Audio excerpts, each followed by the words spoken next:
The Agenda with Steve Paikin is made possible through generous philanthropic contributions from viewers like you. Thank you for supporting TVO's journalism. Masterful in capturing some of the most difficult, fascinating stories, Lawrence Hill's most recent book is a real departure of sorts. Tonight, he's with us on his debut novel for younger readers. Then our Ontario Hubs explain efforts by local Somalis to get a community center built in the GTA. And for making new friends as adults, to whether the Line 5 pipeline should be shut down, we've got the Agenda's Weekend Review. It's Friday, February 24th, and that's all ahead on the agenda.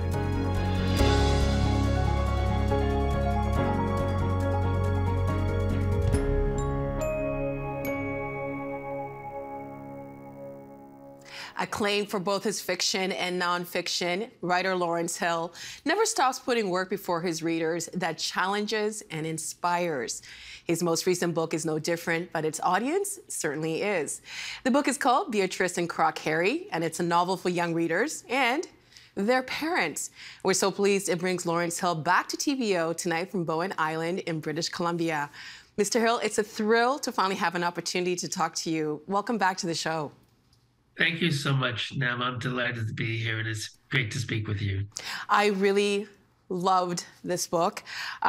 You've said in a previous interview that this book, quote, soothed and comforted you more than any other book that you've written before has. How come? Well, I was in need of soothing and comforting because my mother had died, and I'd taken her on a trip to Switzerland for a medically assisted death. And so I was in some pain and needing of moral refreshment, shall we say. And so I kind of dove into this book to make me feel better. And I think what was so refreshing about it and new for me was the experience of putting myself in the mindset of a dad at a bedside, telling a riotous and possibly ridiculous, silly, but hopefully touching story to a child at bedtime. And that frame of mind is never one I've inhabited before when writing a novel. Well, you're known for the book of Negroes and the illegal. Why write a children's book? It's what I needed to do. I didn't sort of say to myself intellectually, now it's time to write a children's book to round out my profile of writing experiences. It was just, I felt the need to write a story for children. And of course, like many others, you know, I still love good books for children. And when I was a child, I was reading much adult literature, certainly by the time I was 12, 13, 14. And I think there's a real intersection of reading interests. Often children and adults are reading the same books, but I wrote it out of need. I wrote it out of emotional and creative need. And I wonder, too, because you mentioned that your mother had died, our condolences to you. Was it a way for you to maybe reconnect with those memories, those earlier memories of you, maybe with your parents reading to you as a child?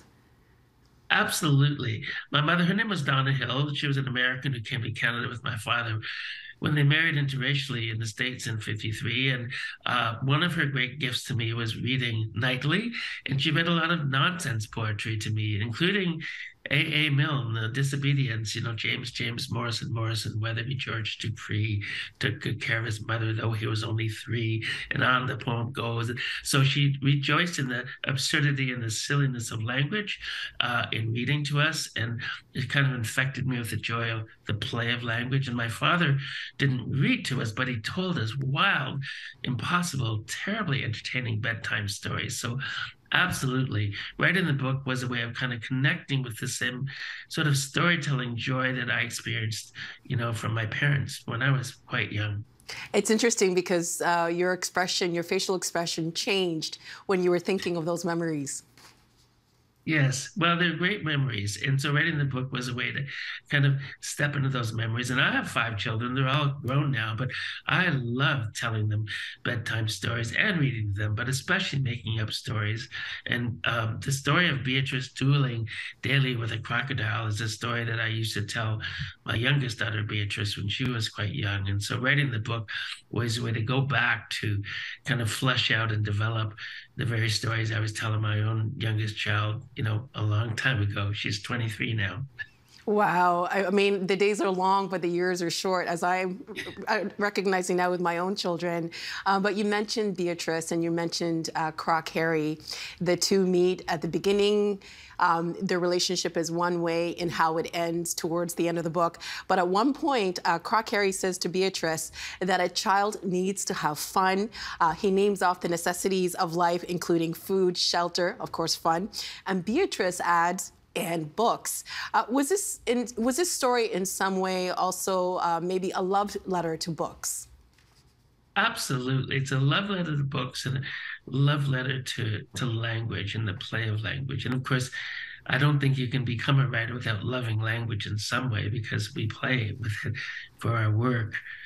And everybody needs joy and pleasure, and to introduce a child to the luxury and the silliness, the absurdity, the velocity of language is, I think, one of the greatest gifts you can give a child after taking care of their basic physiological needs. And I think that kind of creative expression and enjoying it, doing it, reading it is really a fundamental need, just a step behind, being fed, clothed, and sheltered. You mentioned that Beatrice is the name of your youngest. Beatrice is the main character in this book. How different are the two Beatrices? Well, they're very different, although they both have Beatrice, that is in my quote-unquote Beatrice. My own daughter is a very sparky, witty, no-nonsense person who tells it like it is and has a lot of self-confidence. And so is Beatrice in the story, but that's pretty well where the similarities end. The Beatrice in the story, of course, has lost everything. She's lost her name, her identity, her parents, her family, her home. She finds herself awakening in a forest where she knows there is nobody in the way of human beings, and she has no idea who she is. Her memory's been completely erased.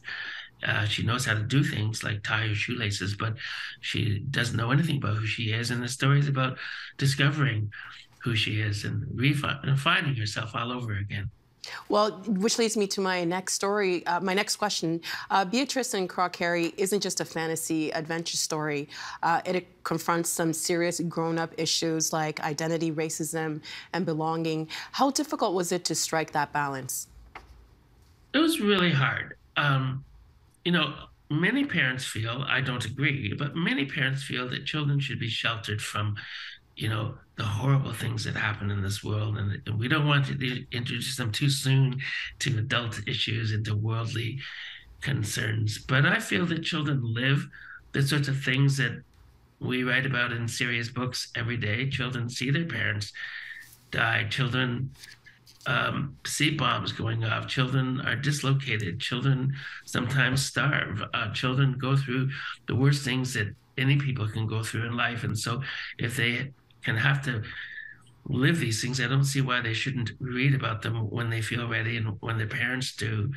But it's tricky to write about painful issues for children, because you want to lift them up and you don't want to depress or sadden or ruin a child's spirit.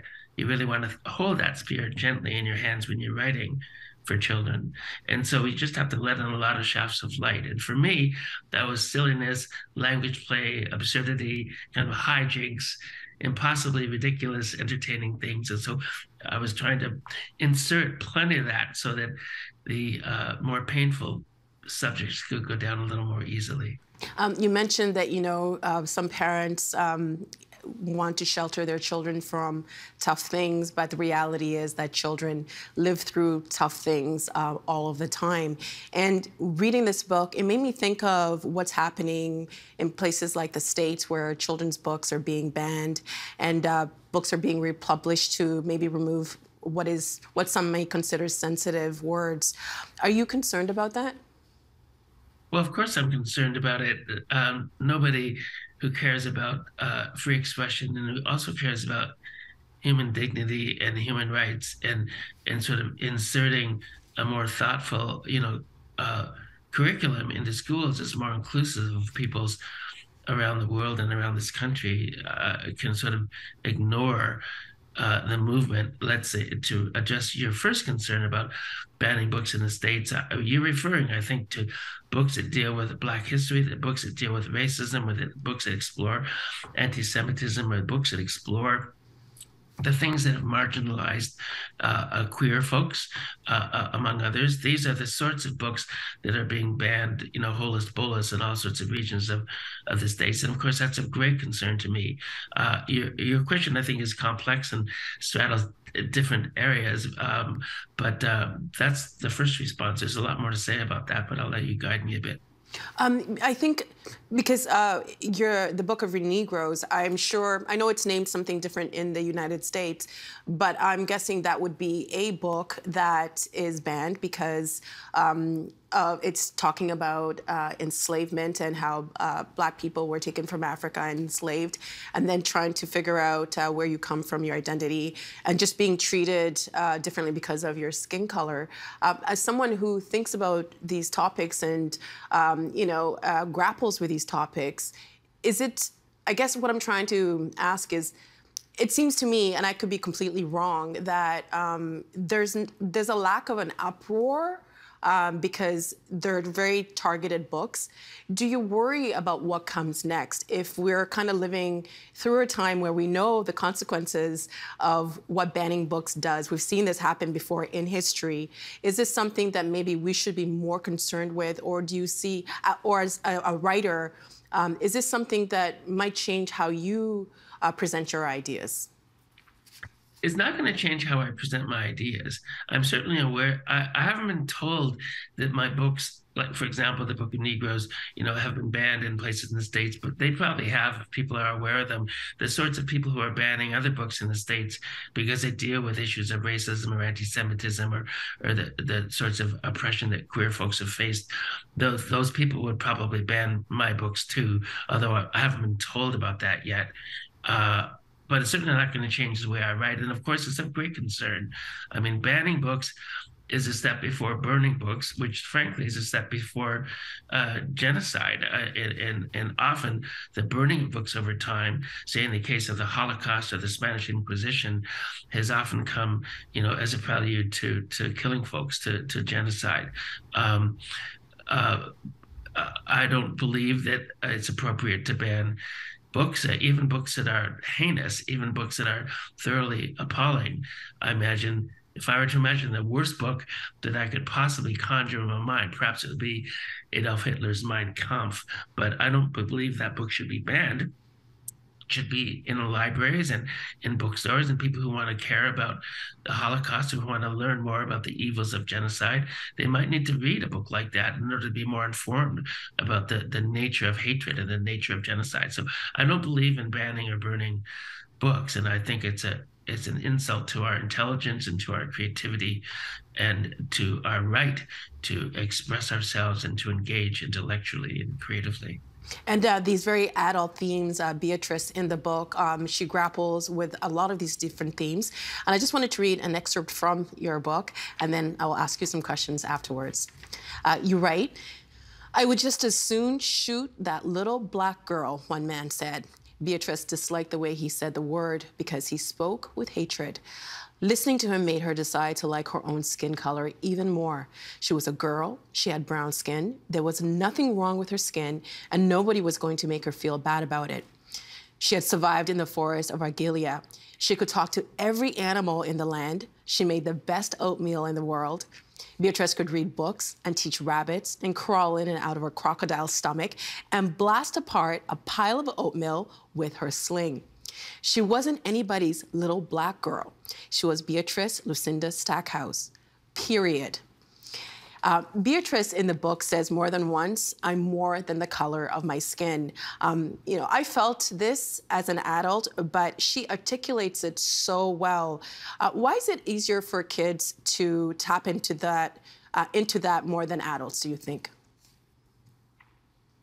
Well, I don't know that it's always easier for kids to tap into that more than adults. And I think that a lot of children, especially as they're approaching and entering puberty, in their early teenage years, they really grapple profoundly with issues of identity and belonging and who they are and how to feel good about themselves. And I mean, I thought that I was ugly and I hated my hair, and I always wished I looked, frankly, whiter when I was a little boy growing up. And it took me some time, really it took me till the late teenage years before I began to just feel good about who I was and how I looked. And I think that that affects many children. So I do think many children have to work hard to come to terms with and accept and love the people they are. And I want all children, regardless of their backgrounds, to love who they are and to accept who they are and feel good about it. We're not responsible for being born, and we're not responsible for how we look. And we have to learn to just love ourselves the way we are and embrace ourselves and step lovingly into the world. And I'm hoping that that's sort of the message that the book passes on to children. So I'm not sure that it's true that children move more easily into self-confidence and self-acceptance than adults do. I think for many, it's a bit of a battle. I should preface it by I'm obviously from African ancestry, but I'm mixed race and ancestry. I even hate saying race. Mixed ethnicity, that's what I prefer saying. And my daughter has said to me, Mom, why do people call me Black? Because my skin is white. And this is something that Beatrice grapples with in the book. Do you think that maybe it's more of a curiosity, like we seem to make things a bit more complicated than they are, and for kids it's like, I don't understand what the big deal is? Well, kids often may say that, I don't understand what the big deal is, but they're going to grow into an awareness that, unfortunately, out in the world, it often does become a big deal, whether they like it or not. And of course, one of the most complex social constructs in this world is the issue of race. It's so complicated and oppressive and troublesome that even you and I, are uncomfortable with the word. And you've mentioned that you prefer the word ethnicity rather than race, and I totally understand that. But it's a social construct. I mean, human beings invented notions of racial identity, I'll say between quotes, in order to develop systems of social hierarchy to oppress others to the benefit of others yet. And so we've been living with this for really since the dawn of time. And race and racial identity is entirely a social construct. It's something that we've created. And so we have to fight it and learn to deal with it and learn to figure out how to see ourselves lovingly through it. So it is quite complicated. And of course, it's much more than the color of your skin, as any child will learn as they grow. It's how you're seen. It's to whom you belong. It's how you see yourself. It's who your ancestors were. It's how you identify. It's a lot more than something that's purely visual. This story takes in many different worlds, but most of the story of Beatrice and Croc Harry takes place in Argilia Forest. Would you describe that as a utopia? Well, yes and no. I mean, Argilia is a magical forest, and if you happen to find yourself there, and you're capable and somewhat endowed with a good heart, or a good guzulam, a word that I kind of playfully introduce in the book. A guzulam is what does that mean, by the way? Oh, it's a fictitious organ that represents the human soul. And if you're a kind person with a good soul, maybe, just maybe, you'll have a guzulam. That, of course, is Gouzelum, guzulam. It's located in the body just north of the hippofrump, if you're wondering.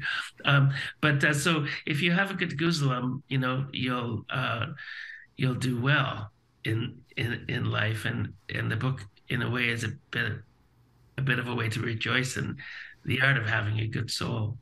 Well, Beatrice and her pals Croc Harry and Horace the rabbit face a lot of tests in the book. What's the main lesson in all of that for each of them?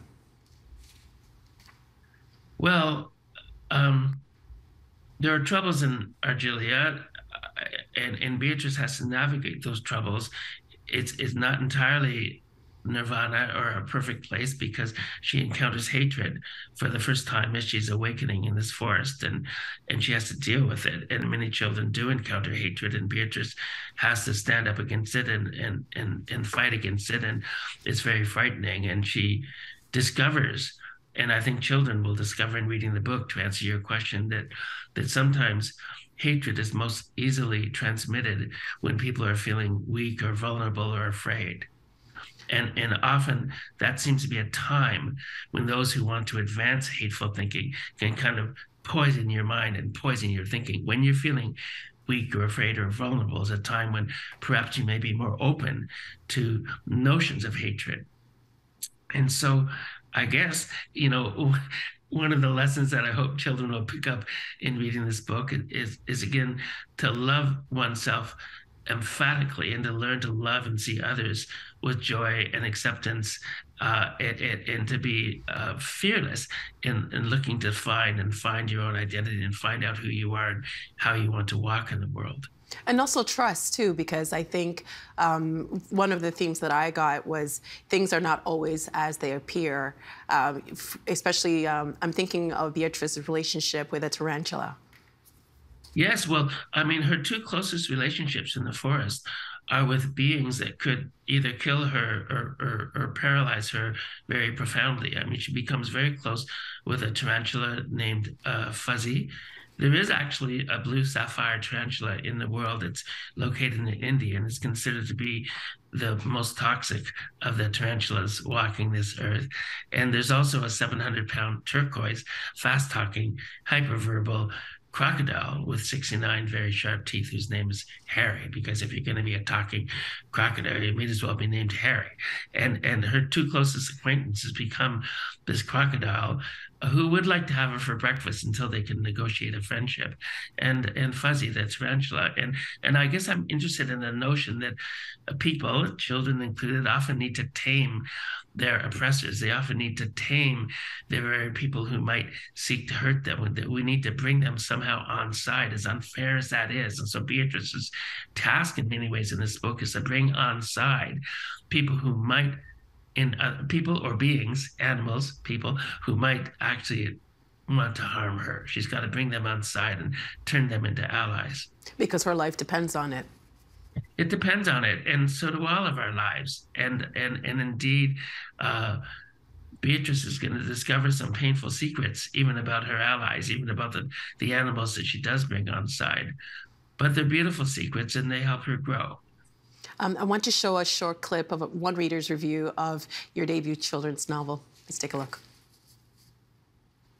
This book is full of mystery and questions, but just know that right beneath all the talking animals, brave girls, and word games, there are lessons about segregation, race, and conflict. This is a story about bravery, boundaries, and knowing who to trust. Another thing I love about this book is the vocabulary. Beatrice likes to learn new words and expand her vocabulary a lot. So at the same time, she's expanding our vocabulary as well.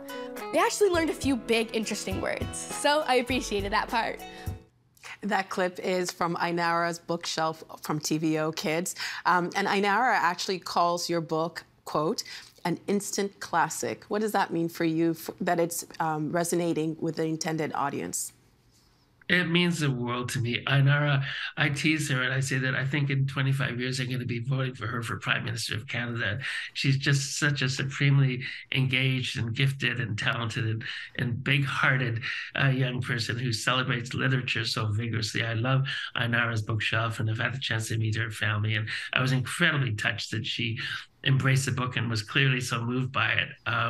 It means a great deal to me to hear from young people and to receive their enthusiasm. And one child once wrote to me and said, "Mr. Hill, I can tell in reading this book that you too have a big goozlem." And I thought that was a really lovely thing to say. Another child wrote and said, "My teacher made me read this book, but it's actually okay." That's what we want to hear. It's okay. We'll take that. We only have like 30 seconds left, but at the end of the book, you have this dictionary called, I don't know if it's a coincidence, but it's called the St. Lawrence Dictionary of Only the Best Words, Real and Concocted. How much fun did you have creating some of this vocabulary? As you say, you are a lover of language. Oh, I love it.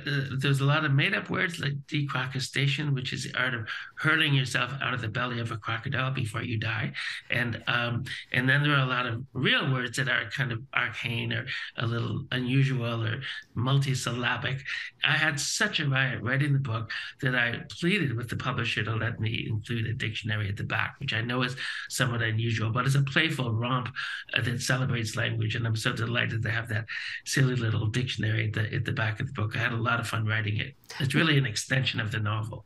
Mr. Hill, thank you so much for your time. It's such a pleasure to finally be able to talk to you, and congratulations on a wonderful book. I do see it on the big screen, and I hope that happens in the future very soon. Thank you so much for your time. We appreciate it. Congratulations. Thank you. Thank you so much, Nam. It's great to meet you.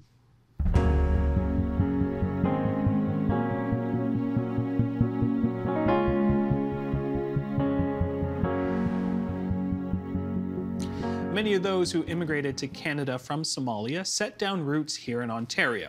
And as that community has expanded, the need for a space to call their own has also grown. Vicky Mochama is TVO.org's diversity journalist, and she joins us now on efforts underway to make that happen. Hello, hello. Hi. All right, so talk to me a little bit about the mission for the Somali Center for Culture and Recreation. The mission is to provide a multi-generational space for Somali Canadians somewhere in the city of Toronto. And it's an initiative being led by about 11 young Somali professionals who are putting together, the initial package, the initial stages of coming up with a community and recreation center that serves their community. And what they're really looking at in this initial phase is where could it possibly be, and what are the gaps that are there already in the city that this community center could fill. Talk to me a little bit about, there's this interesting story that includes, I know it's 2023, but this sort of call to action has sort of been there since Bill Davis was alive, early conversations when he was premier. Talk to me a little bit about the history behind sort of getting a center up and running.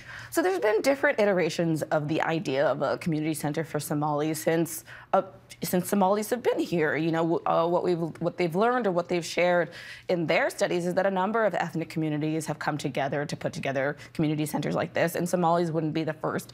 So the group tells me that the Somali Center for Community and Recreation actually has its tendrils going as far back as 1983, going as far back as Bill Davis when they asked. But at that time and subsequent times, there hasn't necessarily been continued activism around the idea of a community center, or they haven't necessarily been able to pull together the resources. But now they're saying not only are the conditions right politically in terms of policy, but also that they have the right team to do it.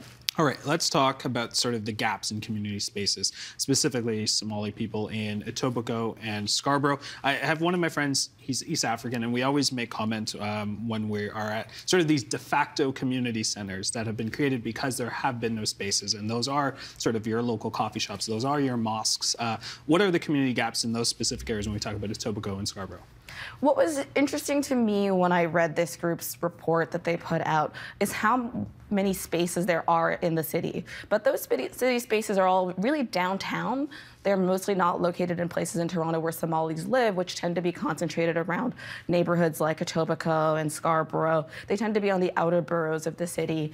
And so what the report found was that in terms of servicing these communities where they live, there's huge gaps in terms of critical infrastructure, and that includes things like community centers. When you go to a neighborhood like Rexdale or to the intersection around Islington and Dixon, which is Kingsway, the Westway Village, you find that there are these spaces. I went to a Tim Hortons where, young men were, doing homework together, where, young people were gathering to just kind of meet before going to their next destination. You saw old men sitting around coffee shops talking about politics from back home, or even just meeting up with people who are from out of town. So in a way, we already have these spaces. They're just corporate spaces. They're not city spaces. And so that's what this group is really trying to break into, to ensure that there are spaces where communities can gather, where they can do their essential cultural practices, but also where they can do the things that anybody needs to do, which is meet up with one another, convene, and be a community together. All right, well, let's talk about an example of a truly a public place, a city space.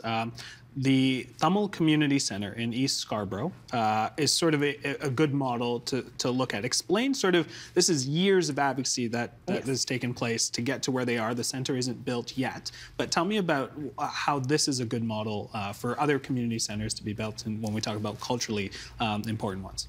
Yeah, so what the Tamil community was able to pull together is a really interesting model for what the Somali Center for Culture and Recreation could be, which is that it required not just community activism, of which there has been many decades of that around the idea of creating this space, but they've also pulled together support from the city government, which is giving them a very favorable deal on land, but then they've also pulled together support from provincial and federal governments. And so that's what the report from the Somali Center for Culture and Recreation found, was that most community centers, you know, after the 1980s and 90s, were built in this way with multiple partners coming in, especially federal, provincial, and municipal governments coming to support these kinds of spaces. And so that's what they're looking for, is the kinds of models that have worked and do work, but it is a long road. And when we talk about sort of the finances behind that, of course, the land that community center will be on is millions of dollars, but is only being leased back to them for about, I think it's $1. $1, yes. $1, okay. In terms of the Somali Center for Culture and Recreation, is there similar commitments, or do we know if there's any levels of government who are taking part? There's a couple ways in which they're engaging with government involvement. And so, for example, Toronto City Council passed a motion approving the idea of creating a city-backed Somali cultural center of some kind. And they've empowered city staff to work with this group on finding a location and building out what kind of services it could have. And so that's one way they've gotten official government involvement. But there's still work to do on getting the province involved, on getting the federal government involved, and on getting any other kinds of partners involved. So it's a really long road for the SCCR, as the group is known. The challenge that they have is pulling together all these disparate supporters and funders in time. And time is really the thing that they're racing against. As we've seen with other community centers, it takes a lot of effort and a lot of focus to make sure that this happens for your community.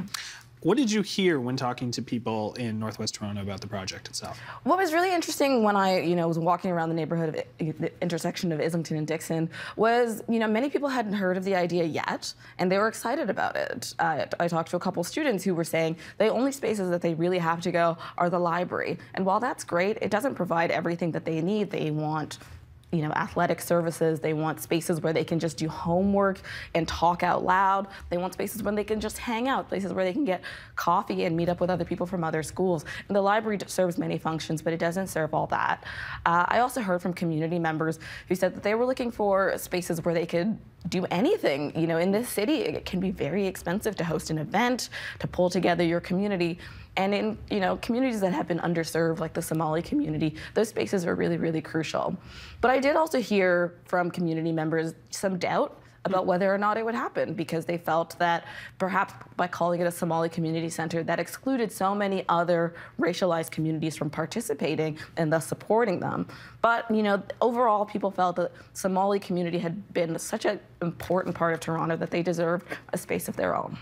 I don't know if you know the answer to this question, just like as you mentioned with some of the people you spoke to, but if all goes well, when can the community expect to be able to gather for services and programs in their new space?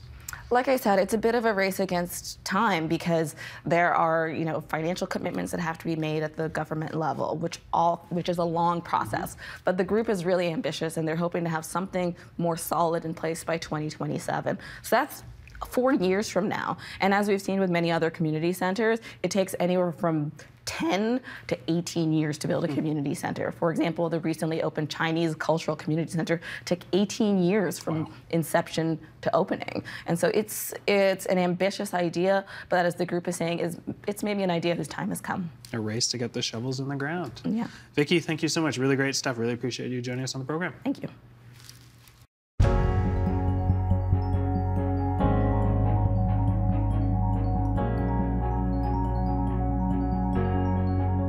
The agenda this week explored why it can be harder for adults to make new friends, asked why more permanent residents to this country aren't becoming citizens, and learned how the awful practice of blackface came to Canada.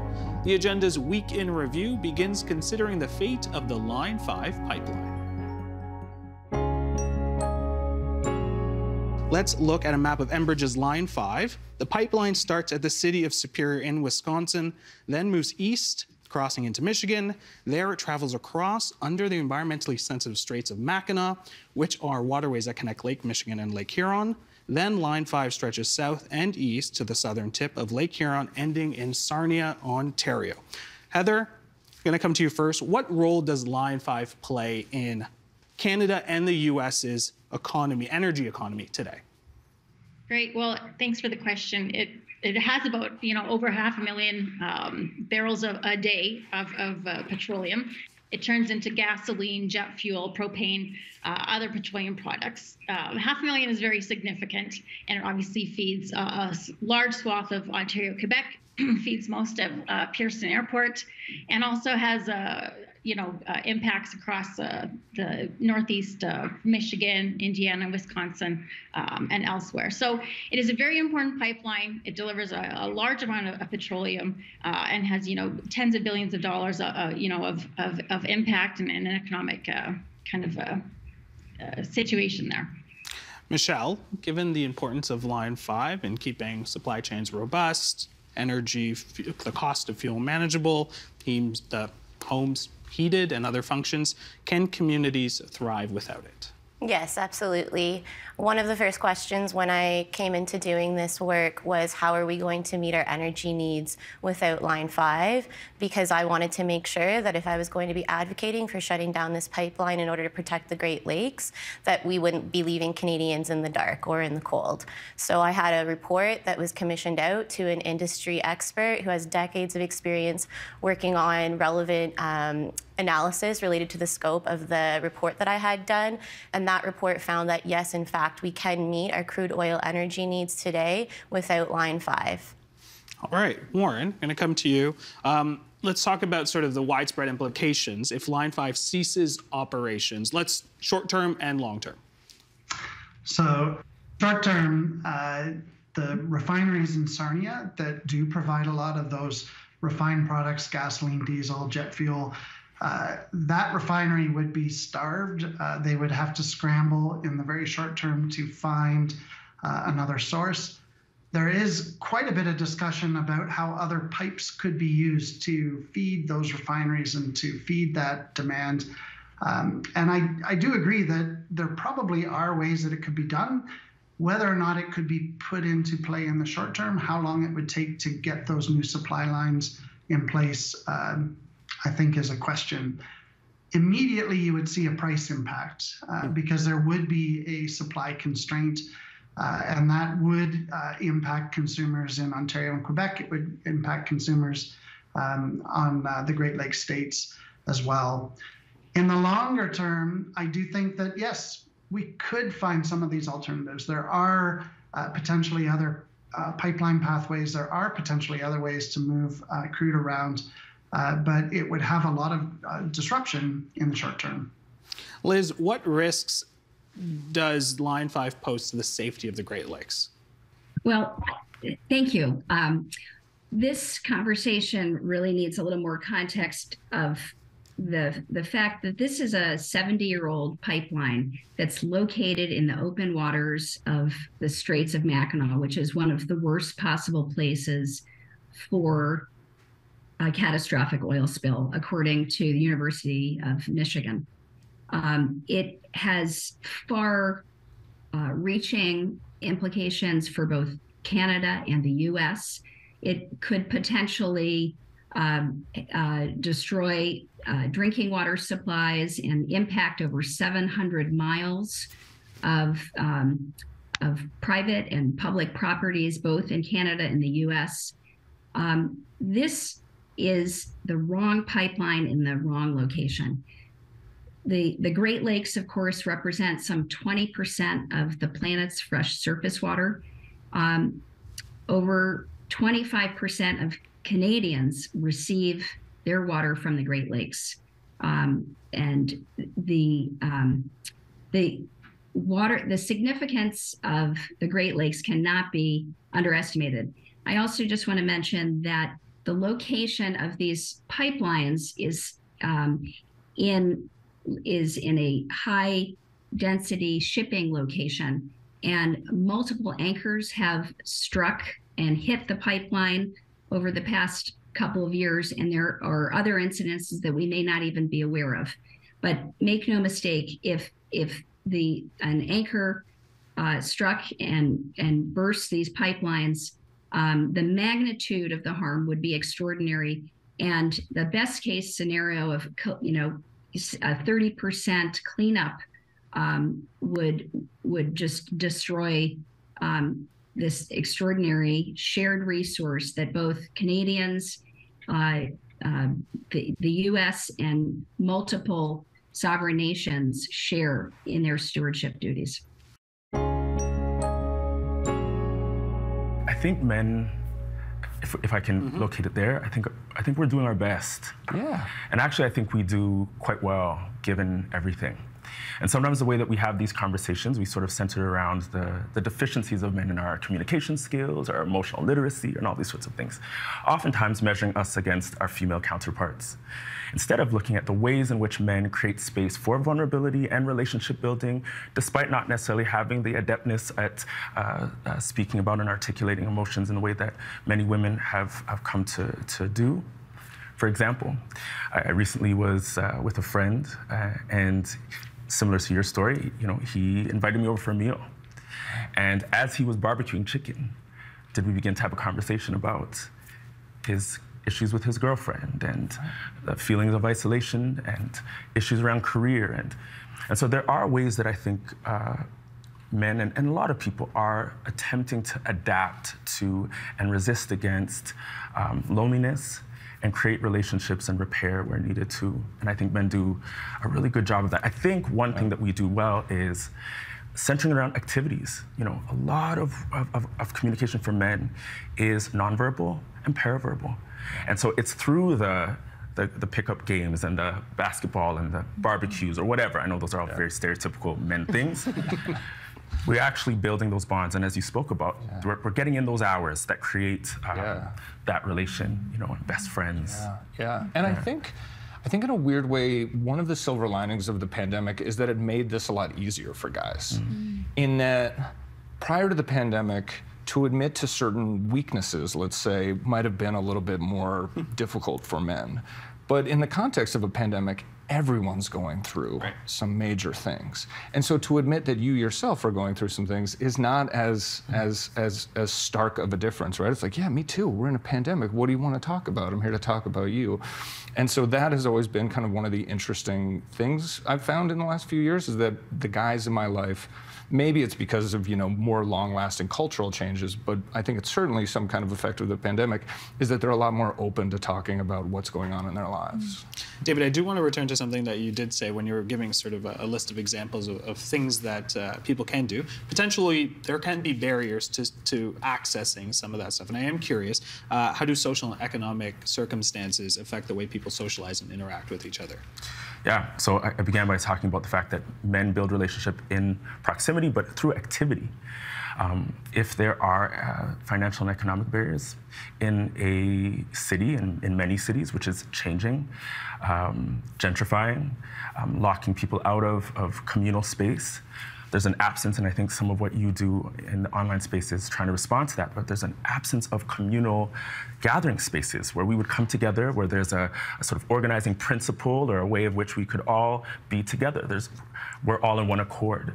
We're all sort of divided up into these little tribal groups right now, and that just adds to that feeling of separation. If one is already experiencing financial hardship or not only finances, but even the way in which the city is laid out. There are parts of the city that exist in a bit of a silo and don't have the opportunities to go to a particular basketball court or go to the cottage with your friends.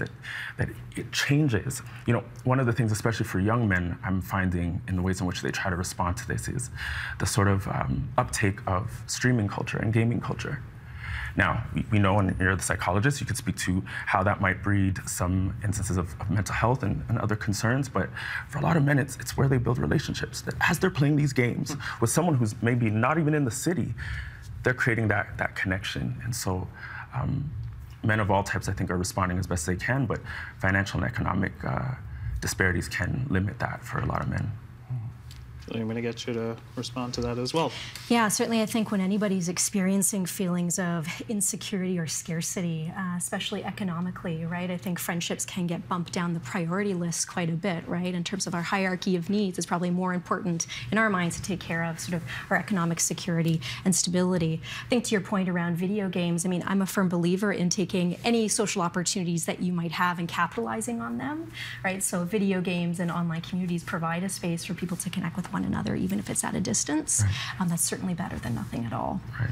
All right, Chloe, how do quality friendships contribute to setting healthy relationship standards and boundaries?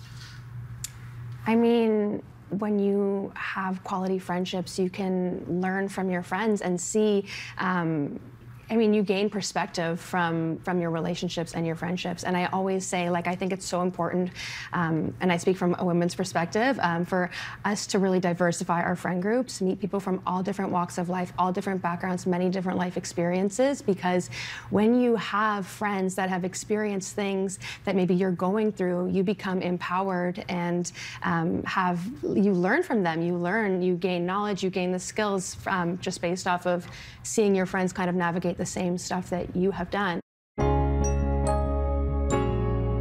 This is the story. Immigrants who come to Canada and become permanent residents don't rush to become citizens. So according to Statistics Canada, in 2001, 75% of permanent residents became citizens within 10 years of their arrival. In 2016, that number was 60%. In 2021, that number was down to 46%. Do we know why this is the case? We don't know. We can speculate. There are many theories, from application fees, processing times, underemployment, isolation, people not being able to have fun and enjoy the beautiful and enjoyable parts of Canada that make life worth living here. But I think the fact that we don't know, actually, for me, is the more revealing statistic, because nobody's really checked.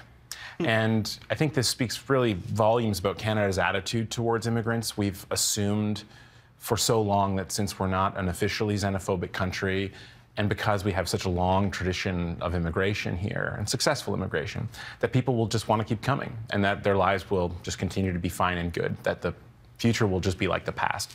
What this data, I think, starts to reveal is that actually maybe that history of immigration, that legacy of citizenship, is coming undone. The machine is starting to slow down.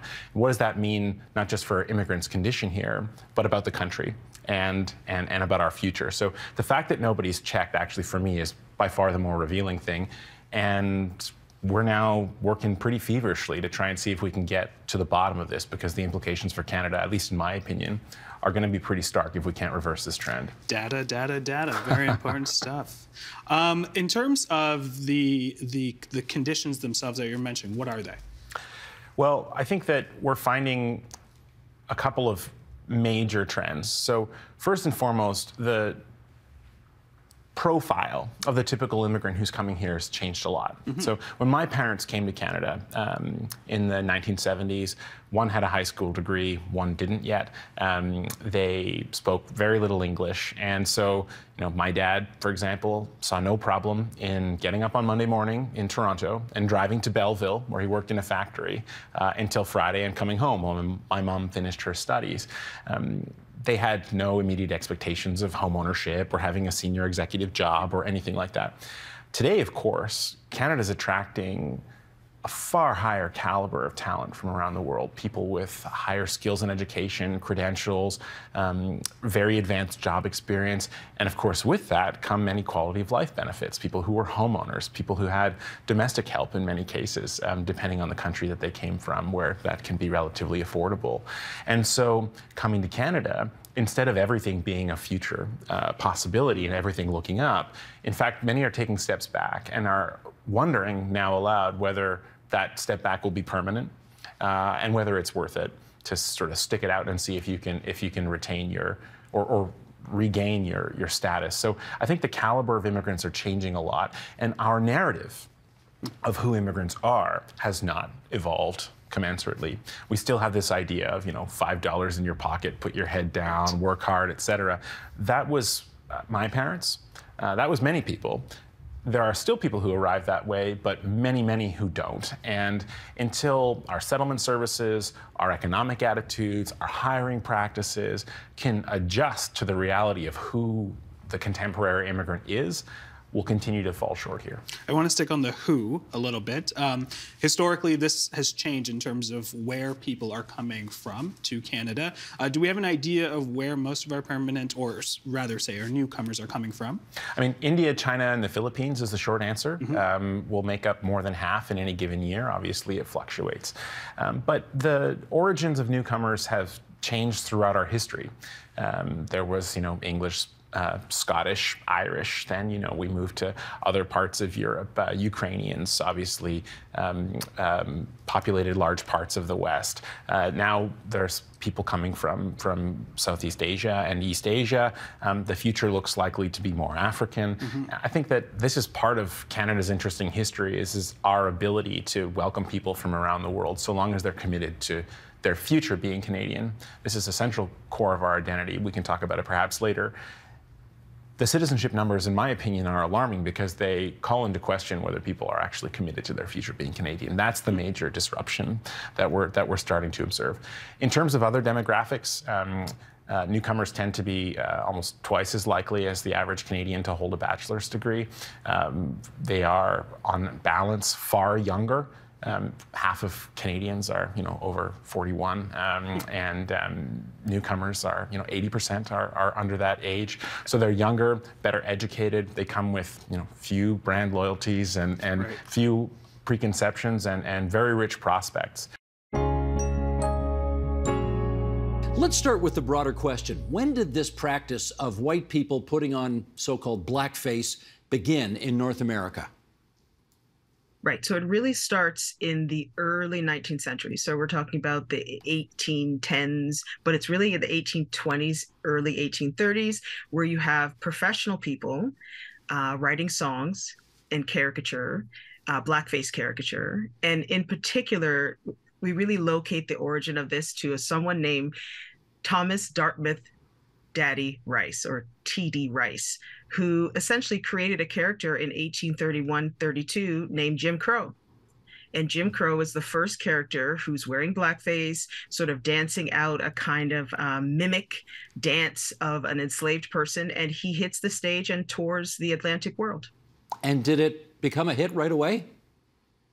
Yes, it's called instant. Back then, 19th century, instant hit means it took about 5 years, right? It didn't happen instantaneously. But yes, by the early 1840s, that Daddy Rice is then mimicked by another group named the Virginia Minstrels, who essentially take his original idea as an individual person and they turn it into a troupe.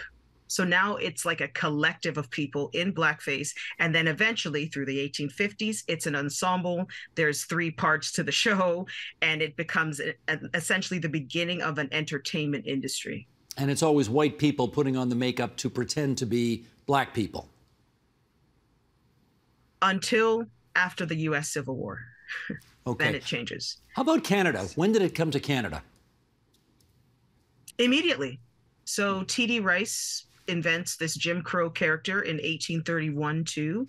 By 1836, we have documented evidence in newspapers of a Jim Crow character performing in Ontario, at least.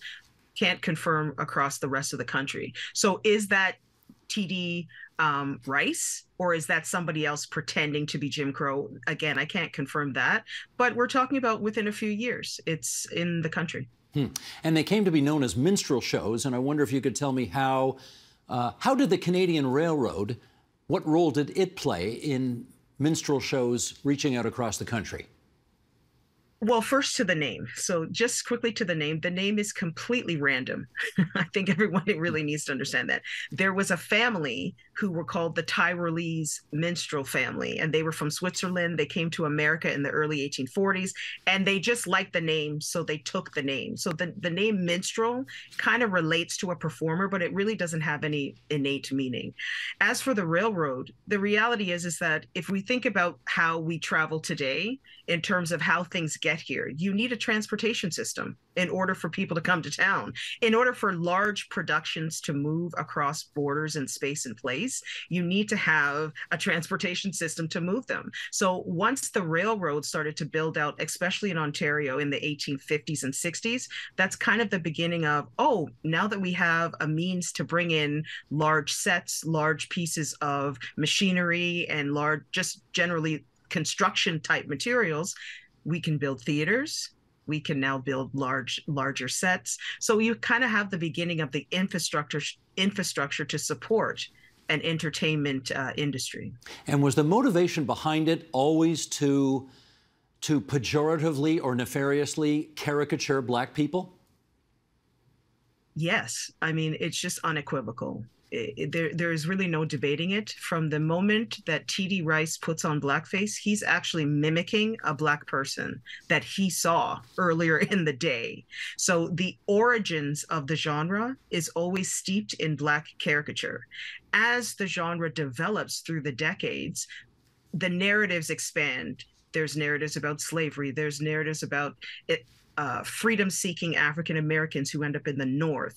There's minstrel shows about that. So literally, it didn't really matter what the show was. The topic of the performance was the Black body.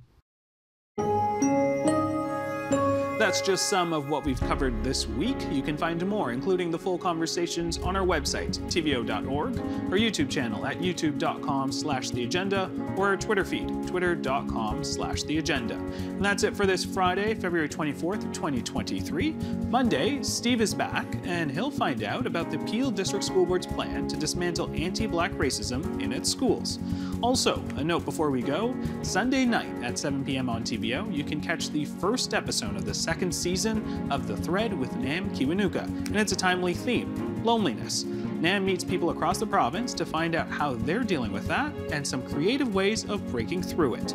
Hope you can check that out. It's 7 p.m. on TVO, or of course, on any of our streaming and social platforms. I'm Jane Jaganathan. Thanks for watching TVO and for joining us online at tvo.org. Have a great weekend, and Steve, we'll see you on Monday.